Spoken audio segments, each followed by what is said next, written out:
Good morning everyone, सभी को राधे राधे, जय श्री कृष्णा। मैं उम्मीद है कि आप सभी का वेलकम करती हूँ साधना विजय अकेडमी प्लेटफॉर्म पर।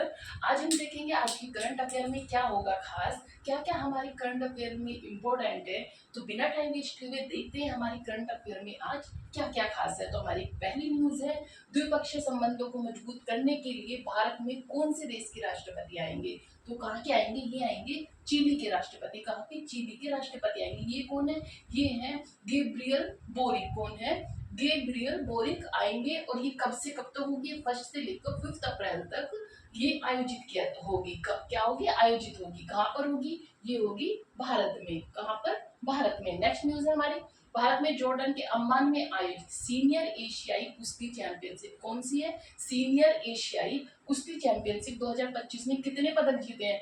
तो ये जीते हैं 3 पदक, 1 सिल्वर और 2 ब्रॉन्ज। कौन से, 1 सिल्वर 2 ब्रॉन्ज जीते हैं। जो हमारा सिल्वर जीता है वो रितिका ने जीता है, जो ब्रॉन्ज जीता है वो जीता है हमारा मुस्कान और मानसी लाठेर ने। किसने, मुस्कान और मानसी लाठेर ने। 1 रजत हमारा रितिका ने जीता है और 2 कांस्य पदक मुस्कान और मानसी लाठेर ने जीते हैं। किसमें जीते हैं ये, सीनियर एशियाई कुश्ती चैंपियनशिप में। सीनियर एशियाई कुश्ती चैंपियनशिप में केंद्र सरकार के प्रोत्साहन योजनाओं के तहत कितनी खाद्य प्रसंस्करण इकाइयां पंजीकृत की गई है। तो ये की गई है 42,801। कितनी की गई है, ये की गई है 42,801। नेक्स्ट न्यूज है हमारी, आईएफसी महिला एशियाई कप। आईएफसी महिला एशियाई कप ऑस्ट्रेलिया 2026 में कुल मिलाकर कितनी टीमें महाद्वीपीय शोपीस के 21वें संस्करण में, कौन सा संस्करण है, ये इसका 21वां संस्करण है, में 8 स्थानों के लिए प्रतिस्पर्धा करेंगे। 8 स्थानों के लिए, कितने स्थानों के लिए, 8 स्थानों के लिए। इन्हें देखते हुए चल रहा है क्योंकि क्वेश्चन में भी हमारा क्वेश्चन छिपा है। जैसे कि कौन सा ये एशियाई कप है, तो ये है आईएफएससी महिला एशियाई कप है। कहाँ पर, ऑस्ट्रेलिया में। कुल मिलाकर कितनी टीमें महाद्वीप में भाग लेंगे, तो ये लेंगे 34 टीमें। कितनी, 34 टीमें भाग लेंगी महाद्वीपीय शोपीस के 21वें संस्करण में। कौन सा संस्करण है ये है 21वां संस्करण। और में 8 स्थानों के लिए, कहा कितने स्थानों के लिए, 8 स्थानों के लिए प्रतिस्पर्धा करेगी। कौन, 34 टीमें। कितनी, 34 टीमें। नेक्स्ट न्यूज है हमारी, भारत व श्रीलंका के बीच व्यापार को बढ़ावा देने के लिए किसका गठन किया गया। तो किसका गठन किया गया, ये गठन किया गया LIBA का। किसका, LIBA का। जो LIBA इसकी फुल फॉर्म क्या है, ये है Lanka Indian business association. Lanka India business association. इसके हेड कौन है, इसके हेड है संतोष मेनन। कौन है, संतोष मेनन। आगे कुछ और अभ्यास देखते हैं, जैसे लिबा, इसकी किस किस के बीच होता है, ये श्रीलंका और भारत के बीच। और हम कुछ अभ्यास देखते हैं कि किस किस के बीच कौन कौन से होते हैं। जैसे इंडिया और श्रीलंका के बीच जो अभ्यास होते हैं कौन कौन से होते हैं, मित्र शक्ति। कौन सा, मित्र शक्ति, सिलिनेक्स, दोस्ती अभ्यास। जो दोस्ती अभ्यास है 3 के बीच होता है, इंडिया, श्रीलंका और मालदीव के बीच। इसमें कौन है, मालदीव भी इसमें भाग लेता है। नेक्स्ट न्यूज है हमारी कि इंडिया और मालदीव के बीच कौन कौन से अभ्यास होते हैं। इंडिया और मालदीव के कौन से होते हैं, एक्वोरिन एकता अभ्यास। कौन सी, एक्वोरिन और एक्वोरिन एकता अभ्यास। नेक्स्ट हमारा इंडिया और नेपाल के बीच कौन कौन से होते हैं, तो ये होते हैं सूर्य किरण अभ्यास। ऑपरेशन पवन, जो हमारा ऑपरेशन पवन है किस लिए किया गया था, तो ये ऑपरेशन पवन है ये किया गया था लिट्टे को समाप्त करने के लिए। जो श्रीलंका में है लिट्टे, उसको समाप्त करने के लिए भारत द्वारा श्रीलंका में ऑपरेशन शुरू किया गया था। इसका नाम क्या था, ऑपरेशन पवन। क्या था, ऑपरेशन पवन। ये थी हमारी श्रीलंका से रिलेटेड कुछ न्यूज। नेक्स्ट न्यूज देखते हैं हम, हाल ही में दिवंगत मशहूर लोक गायिका शारदा सिन्हा। कौन है, शारदा सिन्हा का संबंध किससे, तो जो शारदा सिन्हा है ये भोजपुरी, कौन है, भोजपुरी की प्रसिद्ध गायिका थी। कौन थी, भोजपुरी की प्रसिद्ध गायिका है। पद्म विभूषण से सम्मानित है। पद्म विभूषण से क्या है, सम्मानित। इन्हें कब दिया गया था पद्म विभूषण, ये दिया गया था 2025 में। और इन्हें बिहार की कोकिला भी कहा जाता है। क्या कहा जाता है, बिहार की कोकिला। किसे कहा जाता है, ये कहा जाता है शारदा सिन्हा को। शारदा सिन्हा को, जो कि लोक गायिका है। नेक्स्ट न्यूज है हमारी, हाल ही में चर्चा में रही पुस्तक। हम अपनी बुक को भी देखते हुए चलेंगे, जो जो बुक्स बीच में आती रहेंगी उससे क्या करते चलेंगे, याद करते हुए चलेंगे। हाल ही में चर्चा में रही पुस्तक speaking with nature. Speaking with nature का संबंध किससे है, तो इसका संबंध किससे है, इन्हें किससे संबंधित है, ये है रामचंद्र गुहा से संबंधित है। किससे, रामचंद्र गुहा से। नेक्स्ट न्यूज है हमारी, हाल ही में ऑनलाइन संपत्ति पंजीकरण में धोखाधड़ी पर अंकुश लगाने के लिए सुगम ऐप किसने लॉन्च किया? क्या होता है, जैसे धोखाधड़ी चल रहा है आजकल, तो इस पे जो रोक लगाने के लिए जो ऑनलाइन संपत्ति पंजीकरण और धोखाधड़ी का अंकुश लगाने के लिए एक ऐप यूज किया है, लॉन्च किया है। कौन सा? सुगम ऐप। ये किसने किया है? ये क्या है? छत्तीसगढ़ में। किसने? छत्तीसगढ़ में से लॉन्च किया है। नेक्स्ट न्यूज है हमारी, हाल ही में विशेष आर्थिक क्षेत्र की तर्ज पर विशेष शिक्षा क्षेत्र स्थापित करने की घोषणा किसने की है? विशेष आर्थिक क्षेत्र की तर्ज पर, जो विशेष आर्थिक क्षेत्र की तर्ज पर है, ये क्या है? विशेष शिक्षा क्षेत्र। ये स्थापित किसने किया? ये क्या है? उत्तर प्रदेश में। किसने? उत्तर प्रदेश में। नेक्स्ट न्यूज है हमारी, हाल ही में अमेरिकी सीनेट ने किस भारतीय मूल के वैज्ञानिक को राष्ट्रीय स्वास्थ्य संस्थान का निर्देशक नियुक्त किया है? जो भारतीय मूल के हैं, कौन है? राष्ट्रीय स्वास्थ्य संस्थान का निर्देशक नियुक्त किसे किया गया है? ये किया गया है जय भट्टाचार्य को। किसको? जय भट्टाचार्य को। अच्छा, सीनेट क्या होता है? अमेरिका में सीनेट किसे बोलते हो? तो जैसे भारत में क्या होती है? संसद होती है। भारत में संसद होती है, उसमें क्या होता है? राज्यसभा होती है और क्या होती है? लोकसभा होती है। ऐसे ही यूएसए में क्या होती है? कांग्रेस होती है। क्या होती है? कांग्रेस। जैसे हमारी संसद होती है, अमेरिका में क्या होती है? कांग्रेस होती है। कांग्रेस में क्या होता है? एक होती है सीनेट होती है और एक होती है प्रतिनिधि सभा। क्या होती है? प्रतिनिधि सभा। तो इसी सीनेट ने क्या किया है? अमेरिकी सीनेट ने किसी भारतीय मूल के वैज्ञानिक को क्या नियुक्त किया है? राष्ट्रीय स्वास्थ्य संस्थान का निर्देशक नियुक्त किया है। वो कौन थे? जय भट्टाचार्य थे। किसने किया है? अमेरिकी सीनेट ने किया है। और ये कौन थे? भारतीय मूल के वैज्ञानिक थे। ठीक है, जय भट्टाचार्य। नेक्स्ट, अच्छा इसी में देखते हैं कि यूएसए के राष्ट्रपति कौन है? हम जानते हैं डोनाल्ड ट्रंप है। उपराष्ट्रपति कौन है? ये है जेडी वेंस। कौन है? JD Vance.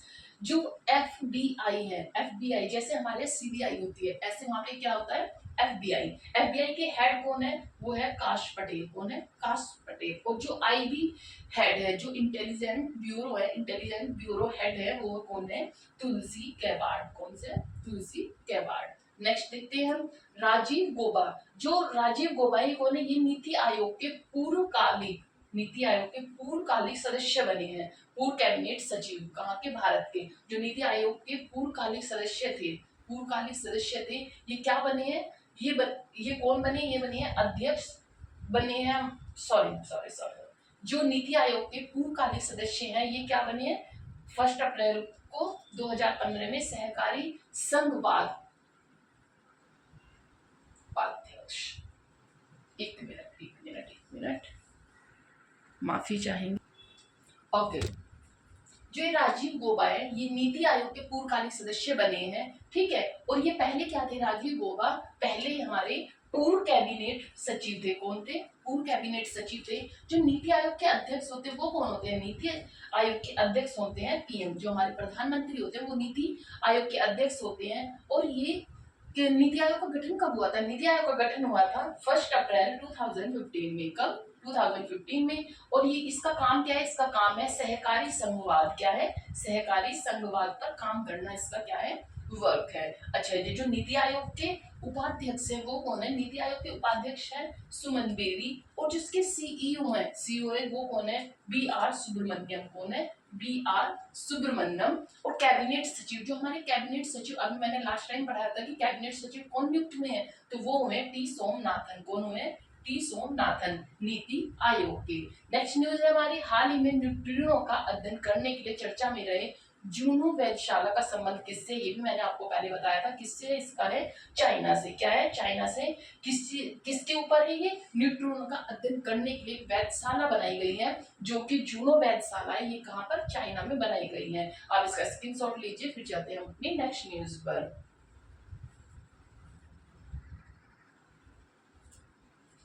Okay, next news है हमारी। नेक्स्ट न्यूज चलते हैं। नेक्स्ट है, नोमेड पासपोर्ट इंडेक्स 2025 में भारत का कौन सा स्थान है?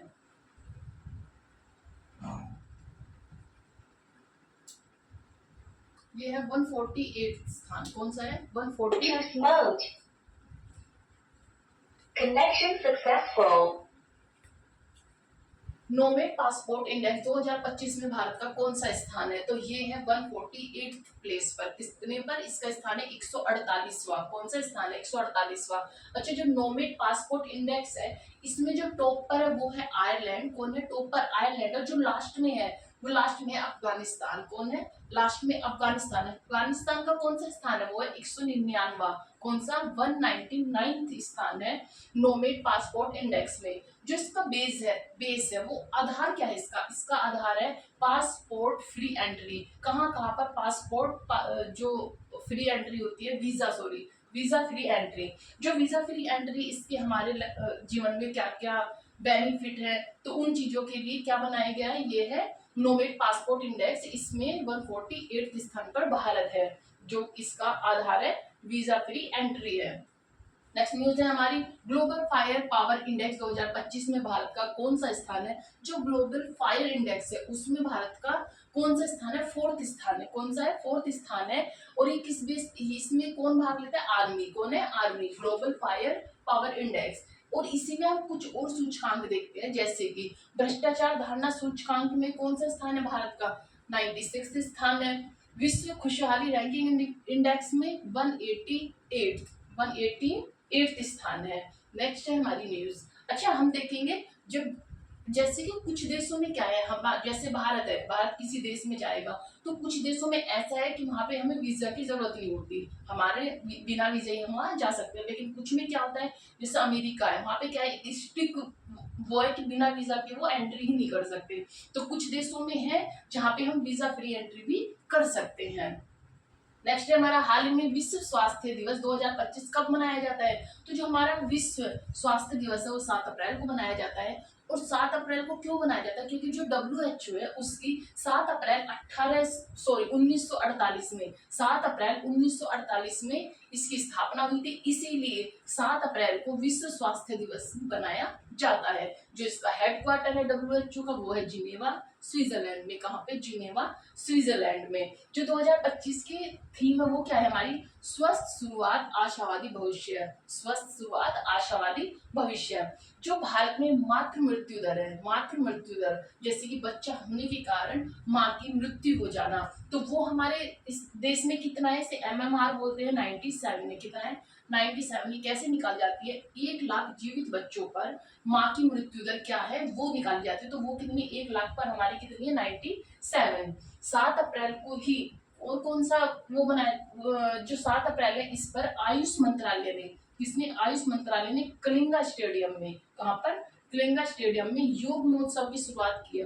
क्योंकि क्या है, जो हमारा योग दिवस है वो 21 जून को मनाया जाएगा, और 21 जून को बनाया जाएगा तो इसीलिए उसकी क्या की जा रही है? तैयारी की जा रही है। तो वहां पे क्या बनाया जा रहा है? योग महोत्सव। कहाँ पे बनाया जाएगा? कलिंगा स्टेडियम में बनाया जाएगा। कहाँ पे? ये है उड़ीसा में। कहाँ पे? उड़ीसा में। 21 जून के कितने दिन बचे हैं? 75 दिन। तो उसी के लिए क्या ये शुरुआत की जा रही है? योग महोत्सव की शुरुआत की जा रही है। जो 5 अप्रैल है, 5 अप्रैल को हमारा कौन सा दिवस मनाया जाता है? ये बनाया जाता है राष्ट्रीय समुद्री दिवस। कौन सा? राष्ट्रीय समुद्री दिवस हमारा 5 अप्रैल को बनाया जाता है। दिन भी हमारे लिए काफी इंपॉर्टेंट है, तो आप इन्हें भी अच्छे से देखते हुए चले। नेक्स्ट न्यूज है हमारी। अच्छा, ये वाला आपको बताना होगा, WHO ने किस देश को कुष्ठ रोग से मुक्त देश घोषित किया है? ये आप कमेंट बॉक्स में बताएंगे कि इसका आंसर क्या होगा, ये आपके लिए। नेक्स्ट न्यूज है हमारी, भारत को WHO ने कब पोलियो मुक्त देश घोषित किया? तो भारत को पोलियो मुक्त देश कब घोषित किया गया था? ये 2014 में जो भारत है वो पोलियो मुक्त देश घोषित हो चुका था। यहाँ पर अब पोलियो की जो पोलियो है उसके कोई भी केस नहीं आते हैं, तो पोलियो मुक्त देश बन चुका है 2014 में। कब? 2014 में। विश्व विरासत दिवस कब मनाया जाता है? जो हमारा विश्व विरासत दिवस है 18 अप्रैल को मनाया जाता है। और 21 अप्रैल को हमारा सिविल सेवा दिवस मनाया जाता है। कौन सा? 21 अप्रैल को सेवा सिविल दिवस मनाया जाता है। नेक्स्ट न्यूज है हमारी, हाल ही में 150वां अंतर संसदीय दिवस संघ IPU शिखर सम्मेलन कहाँ हुआ? जो ये अंतर संसदीय दिवस है ये किस लिए मनाया जाता है? तो ये जो विश्व की जितनी भी संसद है उनके लिए सम्मेलन बनाया जाता है, दिवस बनता है। IPU शिखर सम्मेलन भी कहा जाता है। ये कहाँ पे होगा? ये होगा कजाकिस्तान में। कहाँ पर? कजाकिस्तान में। कजाकिस्तान की राजधानी क्या है? कजाकिस्तान की राजधानी है अस्ताना। कहाँ पर? अस्ताना। तो ये विश्व की सभी संसद के लिए किया जाता है। और कब से कब होता है ये? 5 से 9 अप्रैल तक, 5 से 9 अप्रैल तक ये मनाया जाता है। और भारत की तरफ से, भारत की तरफ से कौन इसमें पार्टिसिपेट करेंगे? तो वो करेंगे ओम बिरला। कौन भाग लेंगे? ओम बिरला। ओम बिरला कौन है? लोकसभा के स्पीकर है। कौन है? लोकसभा के स्पीकर है। जो ये अंतर संसदीय दिवस है, इसका हेडक्वार्टर कहाँ है? तो ये है संसद भवन। कहाँ पर? जिनेवा में। संसद भवन एक बिल्डिंग है जो कहाँ पर है? जिनेवा में है। ये इसका हेडक्वार्टर है। जो इसका लास्ट सदस्य देश बना है, जो लास्ट सदस्य देश है वो कौन है? वो है बेलीज। कौन है? बेलीज इसका 182वां सदस्य बना है। जो बेलीज है ये कौन से महाद्वीप में स्थित है? तो ये उत्तर अमेरिका में, अमेरिका की जो उत्तर अमेरिका का नीचे जाते हुए जब देखोगे तो वहां पे क्या देखोगे आप? बेलीज देश को देखोगे। ठीक है। नॉर्थ अमेरिका में ये बेलीज द्वीप, वो महाद्वीप में बेलीज स्थित है। जो इसका 59th बैठक हुई थी, ये कौन सी है? 150वीं। कौन सी? 150वीं। जो उसकी 149वीं बैठक हुई थी वो कहाँ पर हुई थी? वो हुई थी जिनेवा में। क्योंकि हमेशा क्या होता है, एक आगे पीछे भी पूछ लेता है कि आने वाले टाइम में जैसे 151वीं कहाँ पे होगी, 149वीं कब हुई थी, तो ये सब भी हमें याद रखना है। भारत में से कितनी बार होस्ट किया? क्या भारत में भी होस्ट हुआ था इस संघ का? तो हाँ, इसमें भारत ने 2 बार होस्ट किया है। भारत ने एक बार 169 में 1969 में, और एक बार 1993 में इसे होस्ट किया था। ये थी हमारी क्या? 150वां अंतर संसदीय दिवस के बारे में कुछ इंफॉर्मेशन। थोड़ा देखते हैं और कौन कौन से सम्मेलन कहाँ कहाँ पर हुए हैं। जैसे थर्ड एआई सम्मेलन। जो थर्ड एआई सम्मेलन है कहाँ पे हुआ? ये पेरिस में हुआ है। जो बिम्स्टेक है, बिम्स्टेक 2025, बिम्स्टेक 2025 ये कहाँ? बैंकॉक में। अभी हमारे प्रधानमंत्री गए हुए थे कहाँ पर? थाईलैंड। थाईलैंड गए हुए थे तो कहाँ पर हुआ? ये बैंकॉक, थाईलैंड के बैंकॉक में। आसियान, आसियान का जो हुआ है ये हुआ है वियनीते। कहाँ पर हुआ है? वियतनाम में हुआ है। और ये कहाँ पर है? लाओस में है। कहाँ पर है ये? लाओस में है। जो ब्रिक्स है, ब्रिक्स का सम्मेलन कहाँ पर हुआ? 2024 का ब्रिक्स का सम्मेलन है कजान शहर। जो कजान शहर है ये कहाँ पड़ता है? ये रूस में पड़ता है। कहाँ पर? रूस में। G20 2024 का सम्मेलन कहाँ पर हुआ था? ब्राजील में हुआ था। और कोप 29 का जो हुआ था ये बाकू, कहाँ पर? अजरबैजान में। कहाँ पर? अजरबैजान में। नेक्स्ट न्यूज है हमारी स्ट्रेट थंडर 2025 ए लाइव फायर अभ्यास कहाँ पर हुआ है? लाइव फायर अभ्यास कहाँ पर हुआ है? तो ये किसने किया है? ये चाइना ने किया है। किसने? चाइना ने किया है। कहाँ पर? ये क्या है? ताइवान के पास में। कहाँ पर? ताइवान के पास में। क्या है? 2 दिन की क्या है?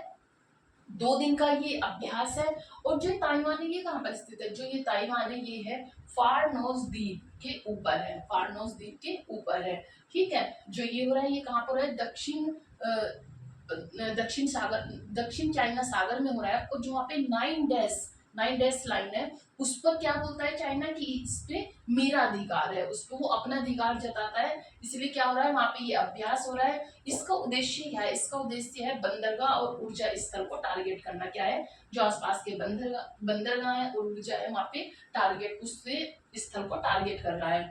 इसमें क्या होता है? इसमें नकली लक्ष्य क्या बनाया जाता है? एक नकली लक्ष्य बनाया जाता है, उस पर लाइव फायर होती है। जैसे कि हमने एक नकली क्षेत्र बना लिया कि इस पे हमें फायर करनी है, और उसको क्या करते हैं? लाइव फायर करते हैं। क्या करते हैं? लाइव फायर करते हैं। किसने किया है? ये क्या है? चाइना ने।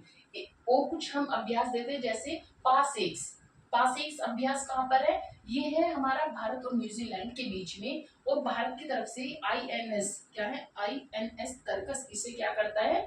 पार्टिसिपेट करता है। ये कहाँ पर होता है? ये होता है अदन की खाड़ी में। ये है हमारी कुछ न्यूज। और न्यूज देखते हैं, आप इसका स्क्रीनशॉट ले लीजिए। आई होप आपको समझ अच्छे से आ रहा होगा। नेक्स्ट देखते हैं हमारी नेक्स्ट न्यूज क्या क्या है।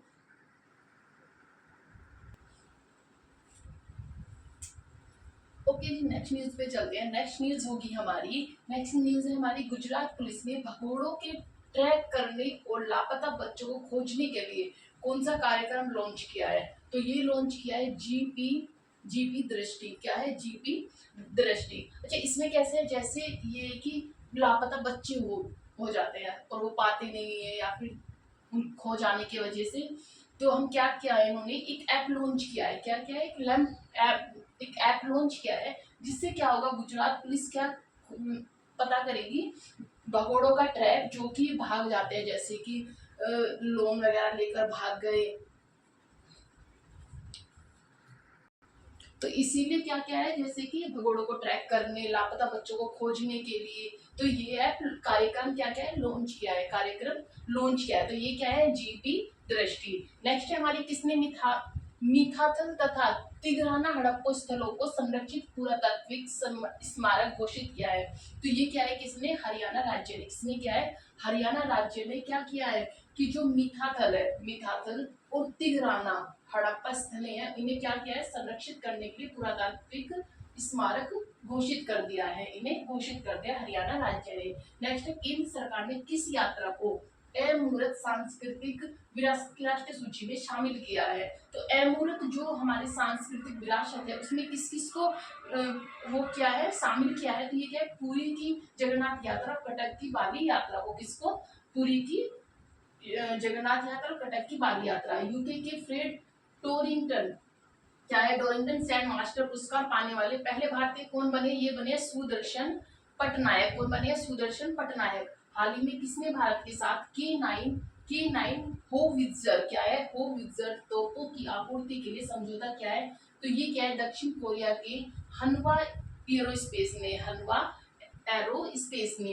हाल ही में सदर सम्मेलन को किसने राज्य उत्सव घोषित किया है। तो ये क्या है, तेलंगाना ने। किसने, तेलंगाना ने क्या क्या है, सदर सम्मेलन को राज्य उत्सव घोषित किया है। जो वहाँ पे तेलंगाना में सदर उत्सव होता है, उसे क्या किया है, उसे राज्य उत्सव घोषित किया है। नेक्स्ट न्यूज है हमारी, 25 मार्च 2025 के अनुसार बिलियन डॉलर के बाजार पूंजीकरण के साथ दुनिया की सबसे बड़ी स्टील कंपनी कौन सी बनी है। जो हमारी सबसे बड़ी स्टील कंपनी बनी है, वो बनी है JSW स्टील, JSW स्टील या फिर जिंदल स्टील। आपने नाम सुना होगा जिंदल स्टील कंपनी का।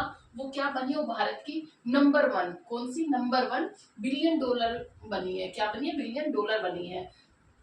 इसी में इसके अध्यक्ष होंगे, इसके अध्यक्ष सज्जन जिंदल, जो इसके मालिक भी हैं और क्या है, अध्यक्ष भी है, सज्जन जिंदल। जो भारत की सेकंड बिगेस्ट कंपनी है, ये कौन सी, फर्स्ट बिगेस्ट कंपनी थी। सेकंड जो हमारी बिगेस्ट कंपनी है वो कौन सी हुआ, टिस्को। कौन सी है, टिस्को। इसका भी नाम आपने सुना होगा। इसकी स्थापना 1907 में होती है, झारखंड के जमशेदपुर में स्थित है। वर्ल्ड स्टील एसोसिएशन के हेड कौन है, जो वर्ल्ड स्टील एसोसिएशन है, इसके हेड कौन है, वो है टीवी नरेंद्रन। कौन है, टीवी नरेंद्रन। अच्छा, देखते हैं आजादी के बाद भारत आयरन स्टील प्लांट कौन कौन से थे। तो जो ये थे, ये हमारा सबसे पहला है भद्रावती विश्वेश्वरैया, ये कहाँ पे, कर्नाटक में है। नेक्स्ट है बोकारो, जो बोकारो है ये झारखंड में है, और ये किसकी हेल्प से बनाया गया था, रूस की हेल्प से इसकी स्थापना की गई थी। और ये थर्ड 5 ईयर प्लान है, 1961 से 66 में इसकी स्थापना हुई थी। किसकी हेल्प से बनाया गया था, रूस की हेल्प से बनाया गया था। नेक्स्ट है हमारा राउरकेला, उड़ीसा में है, ये जर्मनी की हेल्प से बनाया गया था। ये प्लांट कब बनाया गया था, सेकंड 5 ईयर प्लान के तहत ये बनाया गया था 1956 में। ये तीनों कब बनाए गए थे, 1956 में, राउरकेला के उड़ीसा में। और ये किसकी हेल्प से बनाया गया था, जर्मनी की हेल्प से। जो भिलाई है, भिलाई चेन्नई में स्थित है, और ये USSR, जब रूस क्या था, संगठन था, तो क्या किसका संगठन था, USSR का था। तो तब USSR की हेल्प से भिलाई की स्थापना की गई थी, भिलाई को बनाया गया था, जो भिलाई प्लांट है। और दुर्गापुर का जो प्लांट है, ये वेस्ट बंगाल में है, और इसे किसकी हेल्प से बनाया गया था, इंग्लैंड की हेल्प से बनाया गया था। और ये तीनों, राउरकेला, भिलाई और दुर्गापुर, ये तीनों सेकंड 5 ईयर प्लान में है। 1956 में दूसरी पंचवर्षीय योजना के तहत इनका क्या किया गया था, बनाया गया था। जो बोकारो है, ये झारखंड में रूस की हेल्प से बनाया गया था। भद्रावती है, ये विश्वेश्वरैया, ये कर्नाटक में है। ठीक है, ये हमारे कब है, आजादी के बाद के स्टील प्लांट है। क्या है, स्टील प्लांट है। नेक्स्ट न्यूज है हमारी, और ये इनके ईयर भी याद रखना है कि जैसे थर्ड 5 ईयर, तीसरी पंचवर्षीय योजना के तहत बनाया गया था, ये द्वितीय पंचवर्षीय योजना के तहत बनाया गया था। तो ये भी हमें याद रखना है। नेक्स्ट हमारी, पर्यावरण जहाज सूचकांक में शामिल होने वाला भारत का पहला बंदरगाह कौन सा बना है। जो हमारा है पर्यावरण जहाज सूचकांक, इसका भारत कौन सा पहला बंदरगाह बना है। जब हमारे पहले लास्ट ये आते हैं, तो ये हमारे लिए काफी इंपोर्टेंट होता है, एग्जाम में पूछने के मैक्सिमम चांस होते हैं, जो हमारे फर्स्ट होते हैं। तो ये कौन सा है, मोरमुगाओ पोर्ट है, ये मोरमुगाओ पोर्ट। किसमें शामिल किया गया है? पर्यावरण जहाज सूचकांक में ये भारत का पहला बंदरगाह बना है। नेक्स्ट है हमारा, कौन सा राज्य 11वीं एशियाई तैराकी चैंपियनशिप की मेजबानी करेगा? तो ये कौन करेगा? ये करेगा गुजरात का अहमदाबाद 11वीं एशियाई तैराकी चैंपियनशिप की क्या करेगा? मेजबानी करेगा। ये थी आज के हमारे करंट अफेयर, इसका आप स्क्रीनशॉट ले लीजिएगा। मैंने काफी कोशिश की है कि थोड़ा पहले मैं छोटा छोटा लिखती थी तो उसे आपको देखने में प्रॉब्लम आ रही थी, इसीलिए मैंने क्या है थोड़ा इसका साइज बड़ा किया है। तो आई होप अब आपको अच्छे से ये समझ भी आएगा और सो भी होगा। आप इसका स्क्रीनशॉट ले लीजिए। Thank you so much.